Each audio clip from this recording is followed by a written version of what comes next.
Hello, this is Geoffrey Giuliano, the owner of 1,000 pairs of horrific violet glasses, and also the author of over 30 books, now published by my own imprint, Icon Editions. I had a desire to write a book about the Beatles as a complete biography from even before they were born right up to the present day. Now, the present day at that time was the mid-90s.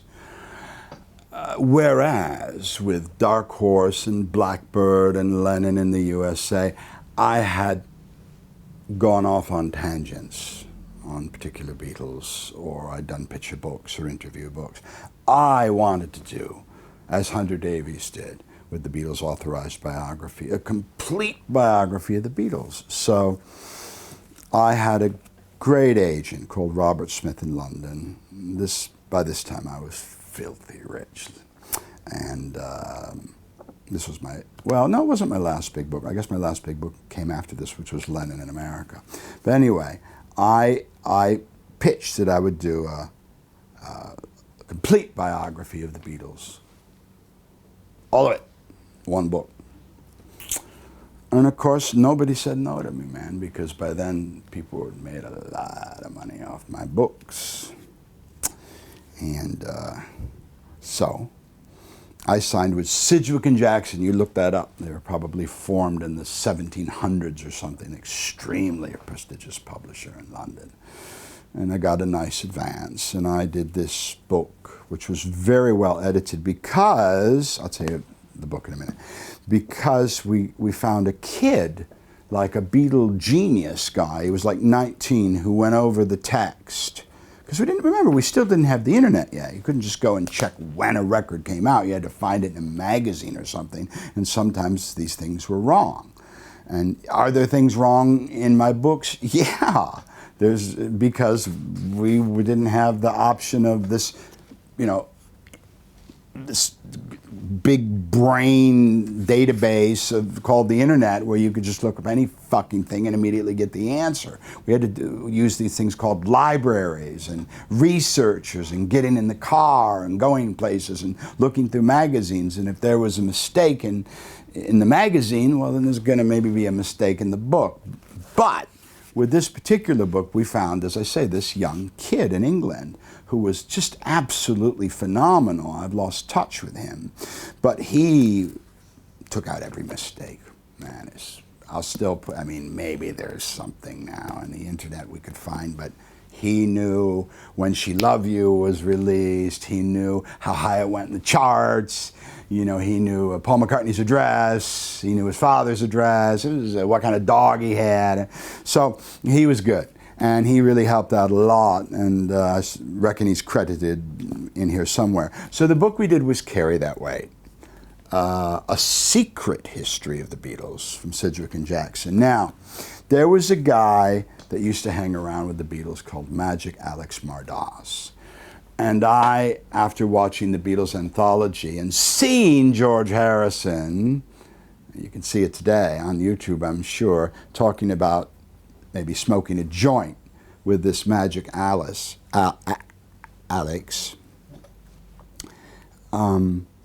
Magic Alex took exception to the fact that anyone would ever accuse him of smoking a fucking joint. So he sued, and I said, no, because when you do these books about famous people, you have to be able to back them up. They don't just publish anything. So there's like a version of the book that the publisher will have. When I make any kind of statement, there'll be a number next to it, and then they'll have another script where they'll see where the source of where I got that. Now, in this particular mention of Magic Alex smoking some marijuana, so fucking silly now, isn't it? With the Beatles, that was from the Beatles anthology, and I have video of it and so forth. So I said, oh, no problem, he's suing you to just show this, go to court and just show this. Oh, it doesn't work that way, Geoffrey. It costs more to fight it than to pay it off. Well, how much are you going to give him? They gave him, I believe it was just under 600,000 British pounds, which is like, I don't know, in those days was like just kind of under $1 million or $750,000. And I think that was fucking stupid, because I had, and oh, and the other thing journalists must do is you must show 3 sources of anything that, of course, that is particularly, perhaps potentially contentious. So I had it, you know, he smoked a joint with the Beatles, somewhere, 3 places, and on video and audio and so forth. But they didn't want to fight it, they wanted to pay.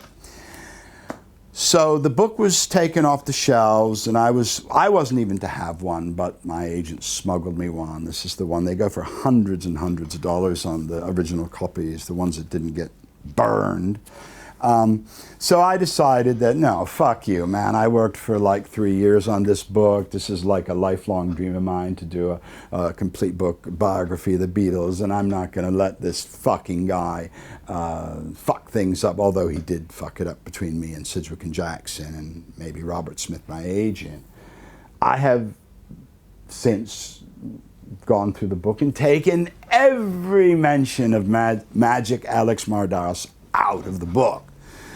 So that he's got fuck all to sue me for. He's probably at this point in his mid-70s anyway, so I don't know how much it'll matter by the time the book comes out. But no, there's no Magic Alex in there. So Magic Alex, don't bother calling your lawyer when it comes out. Now it's coming out again as Revolution, we've retitled it, A Secret History of the Beatles, with a lot more stuff in there. And co-written, interestingly, with my daughter, Avalon Giuliano. How did that happen? Well, my wife at the time, Brenda, had worked with me on all the previous books, but had gotten to a point after like 29 or something where she said, you know what, in the middle of the book, I don't want to do this anymore. What do you mean you want to do this? You got to do this. We have a contract. You can't walk out. Well, I'm not doing it. So Avalon was 12 at the time. She's 30 now. And she said, I'll help you, Dad. And she did, and she still does to this day. A very talented girl. And again, like me, she kind of found her way in the literary world without any real training. She was a kid. But she helped me very, very well, and she was true to her word, and now she casts multi-gazillion-dollar movies in Hollywood, and very talented girl, and I'm certainly proud of her, and thank you very much, Avalon, for helping me with that. And she's every bit the author of this book, although look what they did in England, fuckers. They just put my name up there. You see, that's how they are, because I was the famous one. But then later in the American edition, and certainly in the new edition that I do, my daughter will be properly credited. So fuck you, Magic Alex. It's a great book on the Beatles, their entire history. It was a lifelong dream of mine to do it. I've got about 5 years in the book. I dare you to find a mistake in it, Beatle fans, and you'll be able to obtain this literary treasure at iconeditions.net and or Amazon.com. I'm Geoffrey Giuliano.